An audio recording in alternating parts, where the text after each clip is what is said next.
Ko'pchilik oftob urishi bilan issiq urishini farqlolmaydi. Shuni batafsil tushuntirib bera olasizmi? Oftob urishi bilan issiq urishini farqi bor. Oftob urishi bu biza uzoq vaqt ochiq havoda, shu quyosh nuri ta'sirida mehnat, jismoniy faoliyat olib boradigan bo'lsak, bunda bizada quyosh urishi mumkin.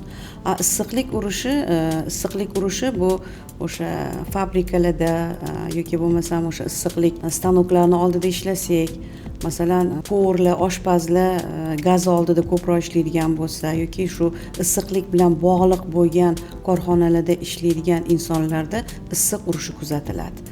Demak, bir-biriga simptomlari o'xshash, yaqin bo'ladi. Faqat kelib chiqishi manbalari har xil bo'ladi.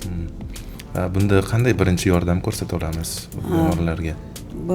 Bunday holatlarda insonlarga birinchi bo'lib, agar u ochiq havoda bo'ladigan bo'lsa, salqin joyga o'tkazishimiz kerak. Qisib turgan kiyimlarni yechishimiz kerak. Suv bilan, masalan, agar yaqin orada suv bo'ladigan bo'lsa, muzdek suv berishimiz kerak.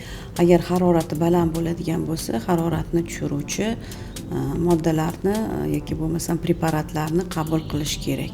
O'zimizni mahsulotlardan, masalan, qatiq ichirsak bo'ladi. Bu ham o'sha issiqlikni bartaraf qilishga yordam beradi.